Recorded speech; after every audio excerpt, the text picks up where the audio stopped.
विश्वं दर्पण दृश्यमान नगरी तुल्यं निजान्तर्गतं पश्यन्नात्मनि मायया बहिर्बोधभूतं यथा निद्रया या साक्षात् कुरुते प्रबोध समये स्वात्मानं नैवाद्वयं तस्मै श्री गुरुमूर्तये नमः। इदं श्री दक्षिणामूर्तये वसुदेवसुतं देवं कंसचाणूरमर्दनं देवकी परमानन्दं कृष्णं वन्दे जगद्गुरुं नारायण नमस्कृतं नरं चैव नरोत्तमं देवीं सरस्वतीं व्यासं ततो जयमुदीरयेत्। ओम। इस श्लोक में चौथे अध्याय का 6 श्लोक हो गए थे, 7वां श्लोक है। ठीक क्या है? यदा यदा हि धर्मस्य ग्लानिर्भवति भारत अभ्युत्थानं धर्मस्य तदात्मानं सृजाम्यहम्। ठीक है, जब जब धर्म का ह्रास होता है और अधर्म की वृद्धि होती है तब तब मैं देह धारण करता हूँ। ठीक है, अब इसमें जब धर्म का लोप होने लगता है उस काल में भी अवतार होता है, देश में भी अवतार होता है और प्रयोजनवश भी अवतार होता है। ठीक है, अब जैसे पृथ्वी का धर्म नाश होने पर पृथ्वी का नाश हो जाएगा, तो पृथ्वी ऐसा नहीं है। पृथ्वी का धर्म क्या है?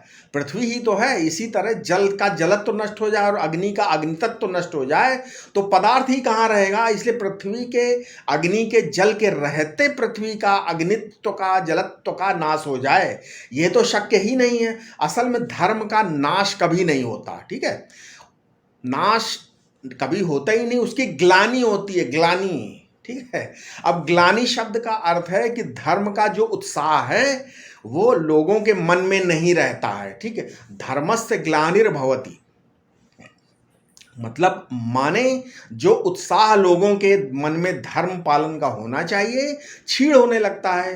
धर्म कोई मूर्त पदार्थ नहीं है, वो तो अमूर्त पदार्थ है। ठीक है, उसके संबंध में शास्त्रों ने कहा है धर्मे सर्वम प्रतिष्ठितम तस्माद धर्मम परमम वदान्ति, मतलब महानारायण उपनिषद में है। ऐसे अमूर्त धर्म की ग्लानि कहाँ होगी? स्वरूपता धर्म की ग्लानि नहीं होगी। ग्लानि का धर्म यह है कि लोगों के हृदय में जो धर्मानुष्ठान के प्रति उत्साह है वो क्षीण हो जाता है।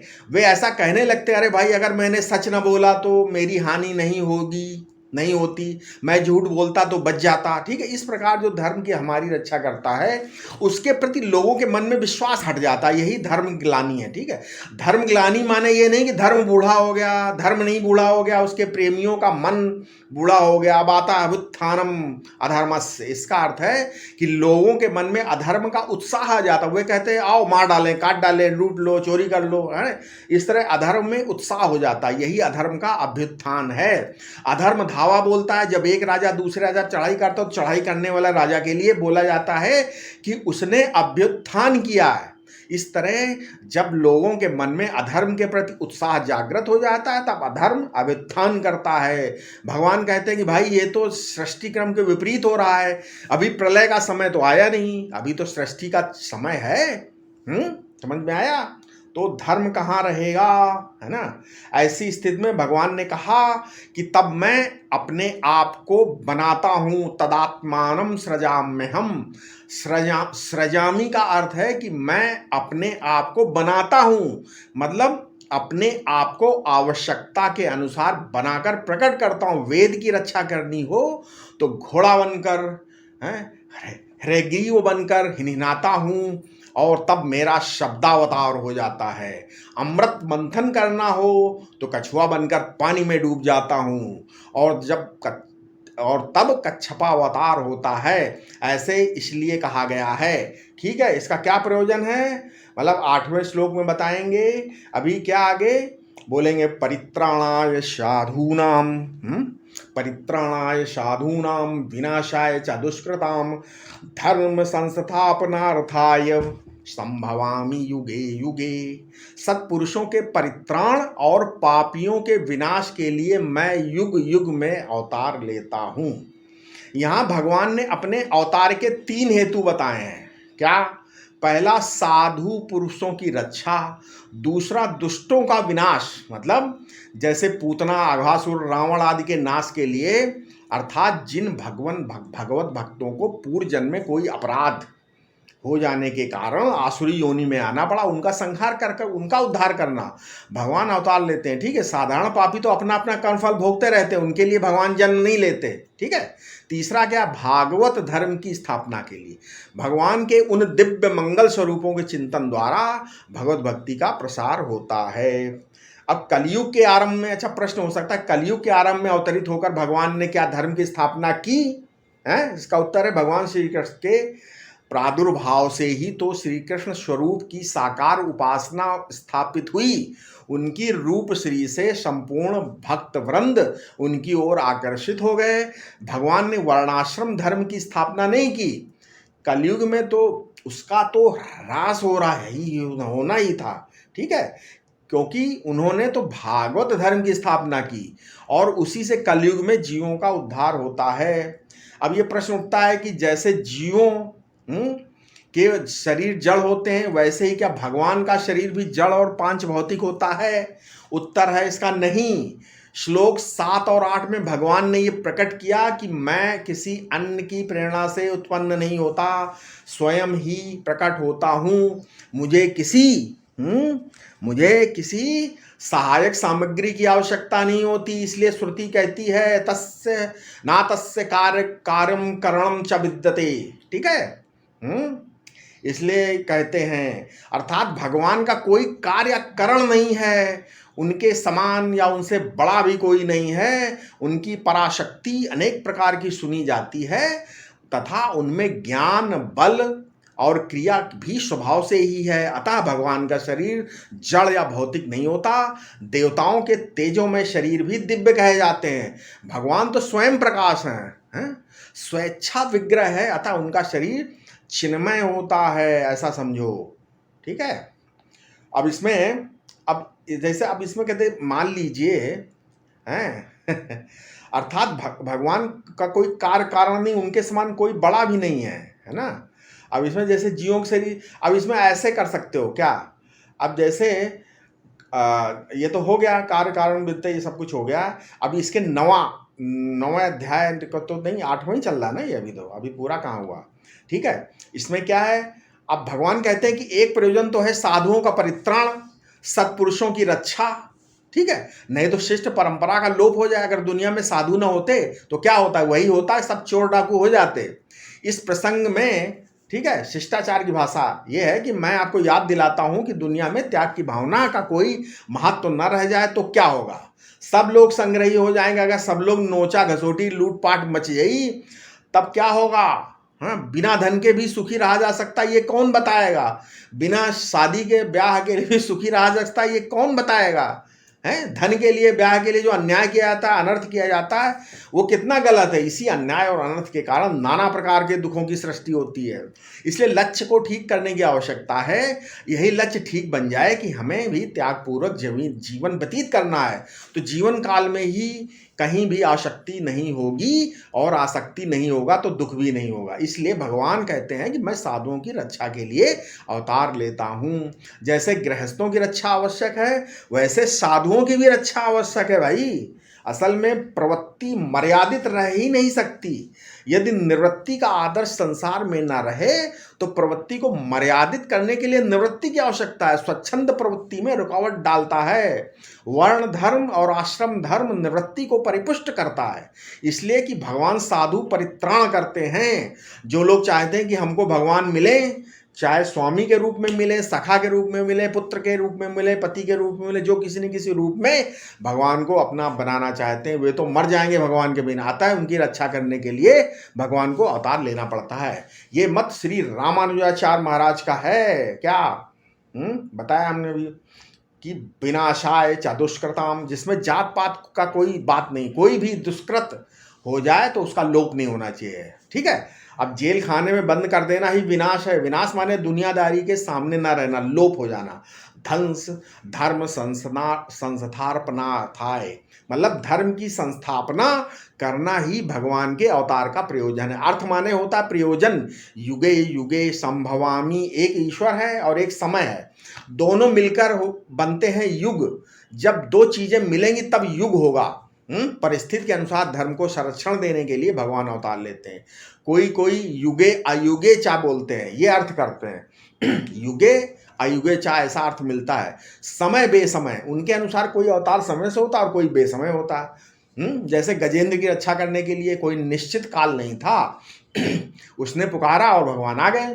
द्रौपदी के वस्त्र के रूप में अवतीर्ण होने का कोई समय निश्चित नहीं था, फिर भी पुकारने पर आ गए। इसी तरह ध्रुव को दर्शन देने का कोई समय निश्चित नहीं था, लेकिन आ गए। अब भी तुलसी, मीरा, सूर आदि जैसे भक्तों को दर्शन देने के लिए आ जाते हैं। इसलिए भगवान युग परिवर्तन के लिए भी आते हैं और नवीन युग के अनुरूप व्यवस्था चलाने के लिए भी आते हैं। ये प्रवर्तन के लिए भी आते हैं और परिवर्तन के लिए भी आते हैं। समझ में आया? दोनों मैं अच्छा, इसके आगे यही बात, इसकी संगति आप आगे 9वें श्लोक में क्या है? इसमें 9वां श्लोक है, जन्म कर्म चमे दिव्यम एवं यो वेत्ति तत्त्वः। ठीक है, दिव्यमेवं त्वक्त्वा देहम पुनर्जन्म नेति मामेति सो अर्जुन। अर्जुन, मेरे जन्म और कर्म दिव्य अलौकिक हैं, ऐसा जो तत्व से जानता है वो शरीर को त्याग कर फिर जन्म नहीं लेता, मुझे ही प्राप्त हो जाता है। अच्छा, पहले सच्चिदानंद भाव से ध्यान करने पर जब ऐसा अनुभव होता है कि भगवान चिन्मय है और मैं भी चिन्मय हूँ, तब फिर जन्म नहीं होता। भगवान के जन्म और कर्मों की दिव्यता इससे मालूम होती है कि उन्होंने 6 मास की आयु में ही पूतना एवं शटकासुर आदि का संहार किया, गोवर्धन पर्वत उठाया, सहस्रों गोपंगनाओं के साथ पृथक पृथक रूप धारण कर रास लीलाएं की, 16,108 रानियों के साथ धर्म का निर्वाह किया। तो स्वरूप का अनुभव सतचित आनंद और अद्वैत, इन 4 दृष्टियों से होता है। ठीक है, कैसे होता है? 4, सत चित आनंद और अद्वैत। मैं शरीर रूप हूं और परलोक में जाऊंगा ऐसा सत रूप से अनुभव तो प्राणी मात्र को होता है। मैं पंचकोश से भिन्न हूं और जैसे भगवान का शरीर दिव्य और चिन्मय है, वैसे ही मेरा स्वरूप भी चिन्मय है। ऐसा अनुभव भगवान साक्षात्कार होने पर ही होता है। ठीक है, जो भक्त भगवत साक्षात्कार से पहले ही अपने को चिन्मय मान लेते हैं, वो उनकी कल्पना होती है। आनंद रूपता का अनुभव ध्यान की गाढ़ अवस्था में ही होता है, परंतु फिर भी अज्ञान का पर्दा रह जाता है, जिसे आवरण कहते हैं। ये तत्व ज्ञान से ही नष्ट होता है, अर्थात अद्वैत का अनुभव करके। अद्वैत का अनुभव सबसे पीछे होता है, यही तत्व ज्ञान है। ये प्रेमा भक्ति की प्रक्रिया है। वेदांती भले इसे स्वीकार न करें, जिज्ञासु तो ऐसा मानते हैं कि भक्ति परिपक्व होने पर भगवान कृपा करते हैं, तब जिज्ञासा होती।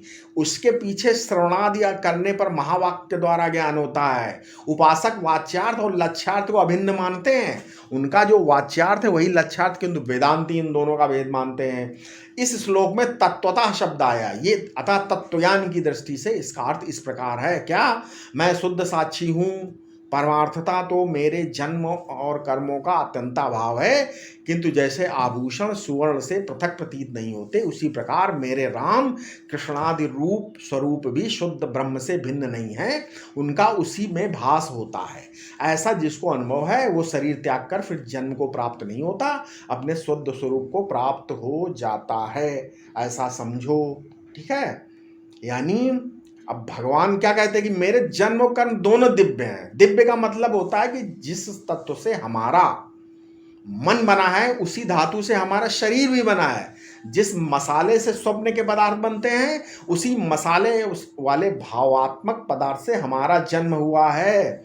भगवान का शरीर मिट्टी पानी आग का बना हुआ शरीर नहीं है। भगवान को भाव हुआ कि हम अवतार लें, तो उनका ये भाव ही मूर्त रूप होकर अवतार के रूप में आ गया। जैसे देवता का शरीर स्थूल तत्व का बना हुआ नहीं होता, वैसे ही भगवान का शरीर पंचभूत का बना हुआ नहीं होता। ये समझना पड़ेगा। भगवान का शरीर कर्तृत्व और वासना पूर्वक किए हुए कर्म का फल है, ऐसा नहीं। ठीक, किंतु भगवान का शरीर क्या है? कर्तृत्व रहित, वासना रहित तथा कर्म फलाशय से विनिर्मुक्त भावात्मक अवतरण है। जन्म कर्म चमे दिव्यम। भगवान का जन्म कर्म का फल नहीं है और उनका कर्म फलोत्पादक भी नहीं है, दिव्यता है। भगवान के कर्म से पाप पुण्य सुख दुख आदि की उत्पत्ति नहीं होती।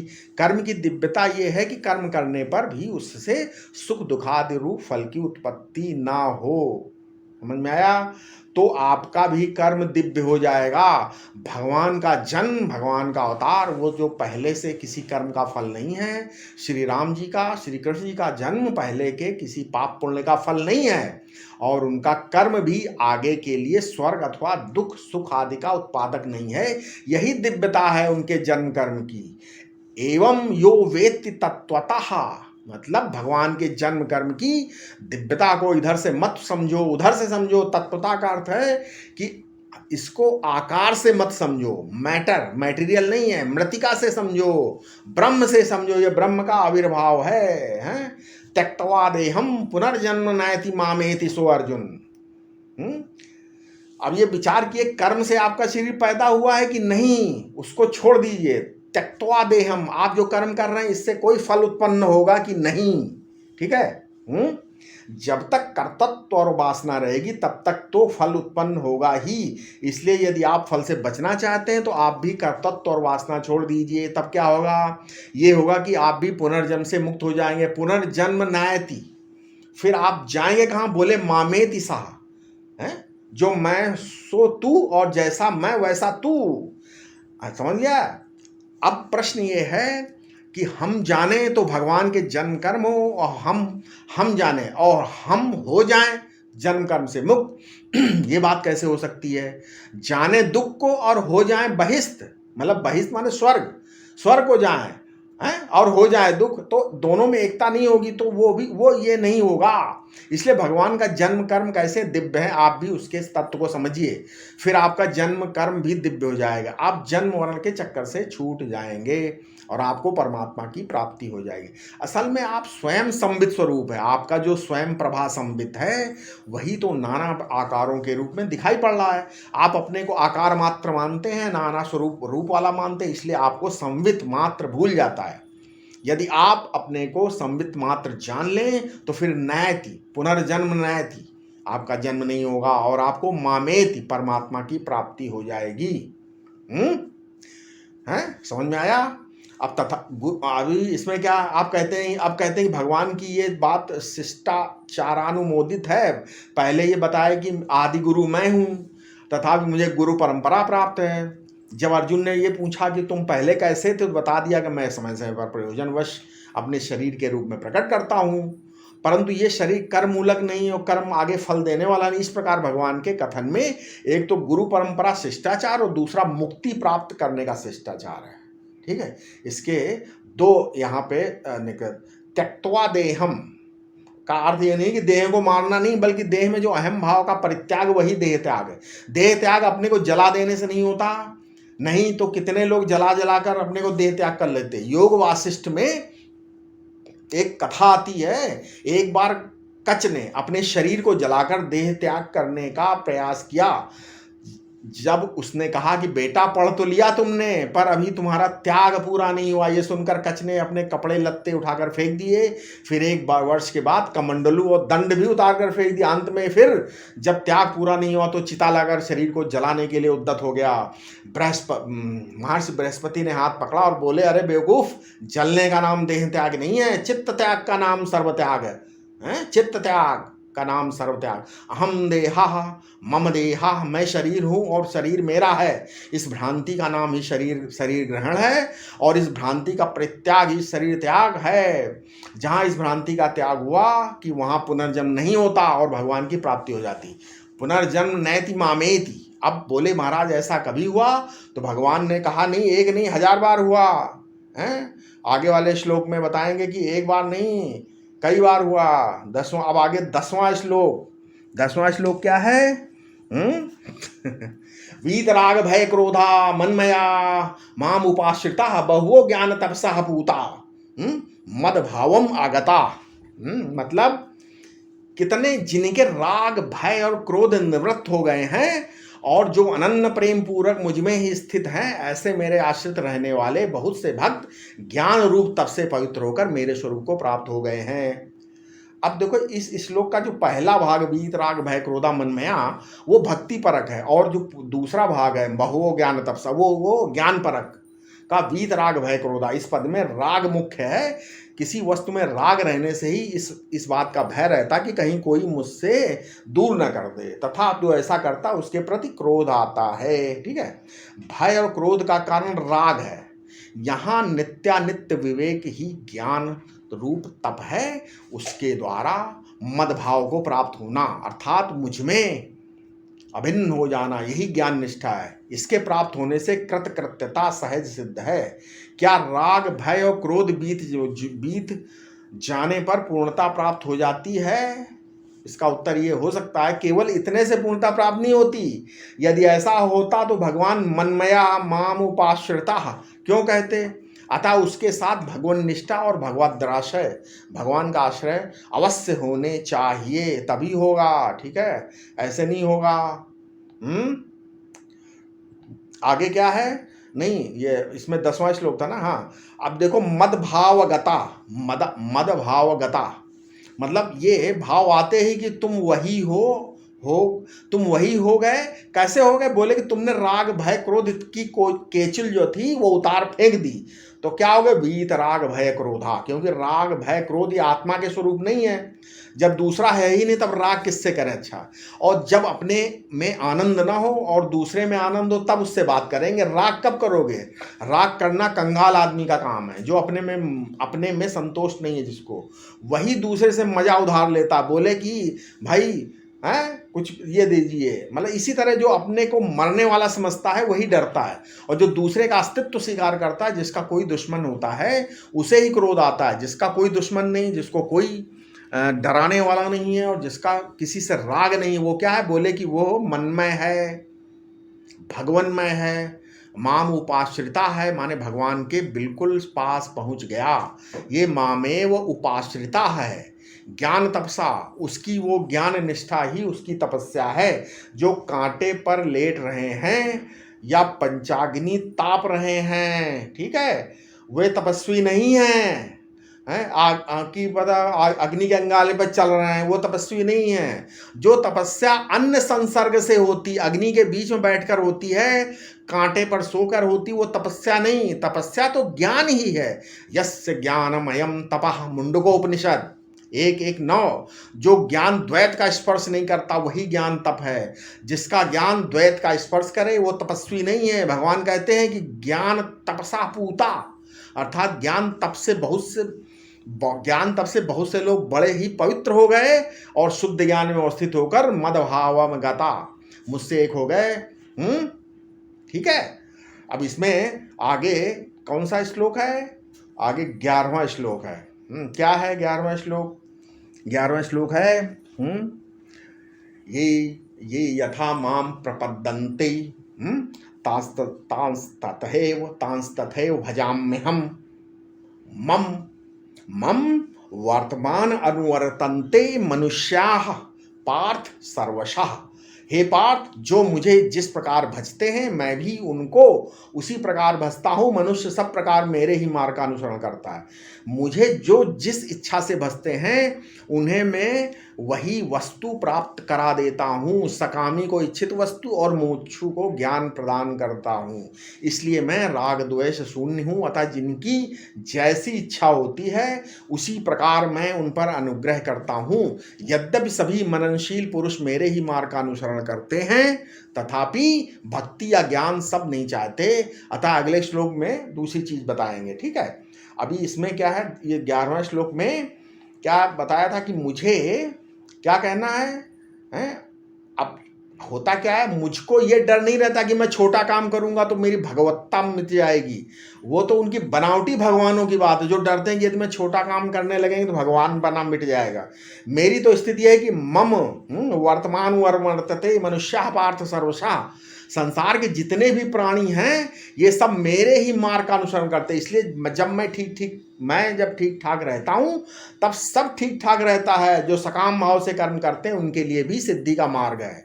ठीक है, अगर तुम देवता की पूजा करो उससे भी कर्म सिद्धि होगी। आगे 12वें श्लोक में बताते हैं। ठीक है, कि क्या बताते हैं आगे? 12वां श्लोक क्या है आगे का?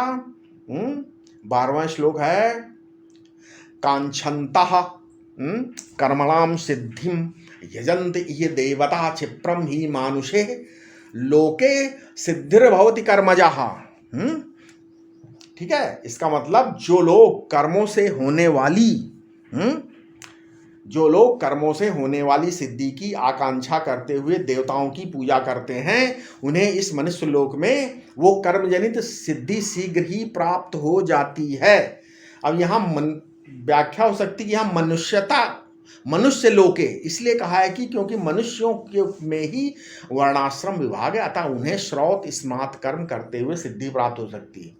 अब प्रश्न ये हुआ है यहाँ पर कि आप कर्मयोग की महत्ता का प्रतिपादन करते हैं, किंतु ज्ञान को छोड़कर कर्म की ओर कौन जाना चाहेगा। ज्ञान योग की प्राप्ति के लिए अंतःकरण की शुद्धि आवश्यक है, इसका उत्तर ये है, और उसके लिए निष्काम कर्म करना चाहिए। अतः पहले कर्मयोग का आश्रय लिए बिना ज्ञान योग में प्रवेश कैसे होगा। अच्छा, प्रश्न आ गया कि अंतःकरण की शुद्धि तो हठ योग से भी हो सकती कि नहीं हो सकती, तो हम कर्म क्यों करें। उत्तर ये हो सकता है इसका, यदि हृदय में सकामता रहे तो हठ योग से शरीर भले ही शुद्ध हो, अंतःकरण शुद्ध नहीं हो सकता। फिर इस साधना की क्षमता प्रत्येक शरीर में होती भी नहीं। यदि खान पान अनुकूल न हो तो उल्टे शरीर रोगी और मन विक्षिप्त हो सकता है हठ योग से। चित्त की शुद्धि तो निष्काम कर्म योग से अतिशीघ्र हो जाती है। ठीक है, ऐसा मानिए आप। तो अब मान लीजिए एक गृहस्थ है, सदगृहस्थ की, उसके घर में एक मान लो शादी है, लड़की का बारात आई है, द्वार चार हो रहा, लड़के को मंडप में ले जाने की तैयारी हुई। इसने में लड़के को कोई शंका हो गई, उसने मना कर दिया कि भाई मैं नहीं करूँगा, तो क्या करोगे हैं। उन कन्या का फादर तो घबरा जाएगा, लड़की क्या। वो एक महात्मा के पास गए और बोले महाराज बड़ा भारी संकट उबारी। महात्मा ने कहा मैं क्या करूँ। कन्या के पिता को बड़ा दुख हुआ। उसने कहा कि मेरे दुख को इनको इनकी जरा भी सहानुभूति नहीं महात्मा जी को। वे निराश होकर दूसरे महात्मा के पास गए।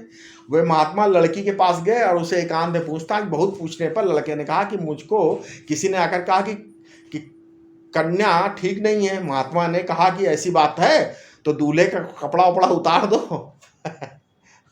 और देखो चल के, मतलब इसका दुल्हन को कहीं और लोगों से बात करो, ऐसे कि लड़की की परीक्षा भी तो लो हैं। लेकिन अभी पहले शादी तो हो जाने दो। अगर अगले महीने उसका मतलब कुछ हो, अगर मान लो, तो महात्मा ने बोला अगर कुछ होता तो उसकी जिम्मेदारी मैं लेता हूँ। तो इस तरीके लड़का तैयार हो गया और ब्याह हो गया। मतलब इसलिए काम वो है जिसमें सिद्धि मिले। काम को बिगाड़ देना और ये कह देना कि तुम तो अधिकारी नहीं हो, योग्य नहीं हो, ठीक नहीं है ना। इसलिए भगवान कहते हैं कि कर्म करो, क्षिप्रम ही मनुष्य लोके सिद्धिर्भवति कर्मजा। ये मनुष्य शरीर कर्म करने के लिए पैदा हुआ है। ठीक है, ये मनुष्य शरीर कर्म करने के लिए पैदा हुआ है, नहीं तो आपको बढ़िया बढ़िया दो हाथ मिले हैं और किसी को काम मिले हैं। समझ में आया। अब हाथी का जन्म माला फेरने के लिए थोड़ी हुआ है। ये बात दूसरी कि हाथी भी भगत हो गया, ऊंट भी भगत हो गया, लेकिन ये सब अपवाद तो सृष्टि में होते रहते हैं। उनके लिए क्या क्या ये अपवाद हैं जो गुणवाद के अंतर्गत आते हैं। हाँ, भूतार्थवाद नहीं है, अनुवाद भी नहीं है। इसलिए ये कभी नहीं सोचना चाहिए कि कोई अनाधिकारी है इसमें। जो जहाँ है उसको वहाँ भगवान की प्राप्ति हो सकती है, वही उसके अंतरण की शुद्धि हो सकती है। वहाँ कोई द्विजाति, कोई शूद्र, कोई बराबर, सब बराबर है, कोई अनाधिकारी नहीं है। समझ में आया। इसलिए सकाम पुरुष का भी कल्याण होता है और इसकी व्यवस्था शास्त्र में है। मनुष्य योनि इसलिए बनी है, ये मत कहो कि अब इसका अमंगल हो गया, कल्याण हो गया, अब ये सुधर नहीं सकता, ऐसा नहीं है। क्योंकि हमारे शास्त्रों में सबके लिए आश्वासन है। जो धर्म का पतित उद्धार नहीं कर सकता, नीच को ऊंच नहीं बना सकता, भूखे को अन्न नहीं दे सकता, मूर्ख को पढ़ा लिखा नहीं सकता, रोगी को दवा नहीं दे सकता, है ना, बुद्धिमान नहीं बना सकता निर्बुद्धि को, उस धर्म की जरूरत क्या है दुनिया में। उस धर्म को तो मर जाना चाहिए जो अनाश्रित का आश्रय बने। ठीक है, जिनका कोई आश्रय ना हो, ठीक है, उनका अपना हो जाए, उसी का नाम महात्मा होता है, उसी का नाम धर्म होता है। ठीक है, इसके आगे अब 13वां श्लोक हम अपने अगले वीडियो में बताएंगे। आशा है आपको समझ में आ गया होगा। ठीक है, कृपया इस चैनल को सब्सक्राइब करें और लोगों तक पहुंचाएं। ओम शांति शांति शांति।